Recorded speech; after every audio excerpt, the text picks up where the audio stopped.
li ci yéenekaay yeeg Mamadou Mouhamed Ndiaye. jërë ngeen jëf sàccum dënd yomb na waaye fooy toog ba di ko tullee ka tal mbat moo lay jaaxal li jaaxal ñu bari ci askan wi di li rapport Cour des comptes bi wax Sud Quotidien mi ngi ñuy xamal ne société civile gi ci réew mi takku nañu ba dëgg taxaw ci ñu leeral ko bi ñu génnee ci seen ndaje mañ doon def démb fa la ñu jëlee dogalu wàcc ci mbedd mi àjjuma ji di ñëw fanweeri fan ci weeru décembre amal ab rassemblement ngir sàkku ci yoon mu leeral li waa Cour des comptes wax ci seen rapport ba ci xaalisu fonds force Covid-19 bi suñuy milliards du rees Sud Quotidien nee nañu noonee lañ ko tudde journal L'Info nañu ONG 3D gi mu Ndiaye Cissé jiite waa Y'en a marre waa Africa Jom Sant waa FRAPP France Dégage ci gàttal toll nañu ci fukki organisation société civile ak lu teg yu gàddu xeex bi moo di ñu ñuy épinglé ci rapport bi yoon topp leen source waa nañu fukki organisation société civile lañu ak ñett ñoo ne dañuy wàcc ci mbedd mi fanweeri fan ci weeru décembre ngir bépp ministre bépp DAGE bépp directeur général bu Cour des comptes ne luubal nga ñu topp la bu dee yaa def yoon daan la Le Quotidien gis ne xaalis bi ñu fi dajale woon ngir doon ci xeex mbas mi ñoo ngi léegi ci jamonoy leeral ko société civile gi ci réew mi nee nañu ngir lépp leer jaral na leen wàcc ci mbedd dëkk bi àjjuma ji di ñëw personnel ba woon ca CTE bu kees yéenekaay bi nee nañu ñoom nee nañ balay dara di xew nañ leen fay seeni ndàmpaay muri seeni prime le mandat moom xëy di laaj coow li am ci rapport Cour des comptes bi ak lañ ca wax ak ñañ ko ca waxal ndax yëfi règlement de compte la wala acharnement coow li tukkee ci rapport bi waa Cour des comptes def le témoin mi ngi ñuy wax ne bu doon patas buy lakke la ñu ne Macky Sall jàllax na ko premier ministre Amadou Ba sàkku ci moom ngir mu lijjanti ko démb ci la ko sant ca ndajam conseil des ministres Les Échos xibaar ñu ci xëtamu njëkk ne ñi ñuy tuumal ci rapport Cour des comptes bi Macky Sall dàqul ci ñu topp leen ci yoon nee na premier ministre Amadou Ba mu xool li ñuy wax la ciy dëgg mu yegge ko askan wi ba mu leer ci boppi nit ñi journal Bës Bi Le Jour gis ne weñ gaa nga bañ a ca mbànjaxaan nga li jur lii lépp mi ngi tàmbale ci décret numéro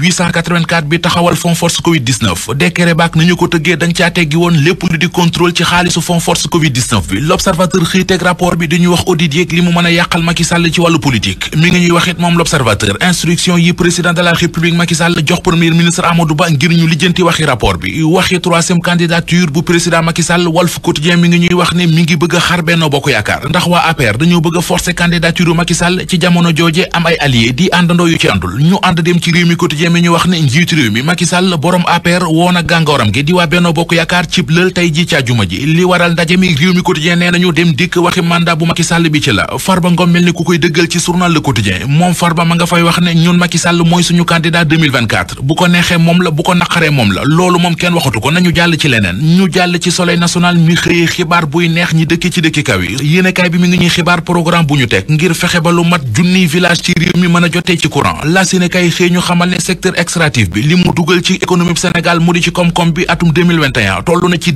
223,15 milliards genn wàllu milliard mu di 500 millions le mandat nee nañu moom la FAISE fonds d'appui à l'investissement des Sénégalais de l'extérieur génnee ngir jàppale ci doomi réew mi nekk ci diaspora bi dimbu ci alxames ji ca la woon ndaje mi ñu doon joxe financement yi mu doonoon ci teewaayu soxna Naata Samb mi jiite FAISE leeral na fa dellusiwaat fa ci jéego yeeg taxawaay bi état bi Sénégal dëkkee ngir taxawu doomi Sénégal yi ci diaspora bi ñu jóge ci diaspora bi dellusi ci réew mi ànd ak journalisé ko xooli fa l'homme d'affaires bii di Abdoulaye Sylla njiital Ecotra mujj ak Zaki Lula Sow mi ko dooroon juróomi milliards yéenekaay bi bind ne Zaki Lula Sow mujjuta dem kaso rëcc na ndax Abdoulaye Sylla moo mujj teggi tànkam Zaki Lula Sow nangu na ca kanamu yoon ne amel na Abdoulaye Sylla juróomi milliards jël na fayit engagement ne dana ko fay ba mu mat sëkk sàkku médiation pénale li tax ba l'homme d'affaires bii di Abdoulaye Sylla njiital Ecotra teggi tànkam Les Échos mi ngi ñu koy wax nee nañu bokk na ci ay kilifa yu ca def intervention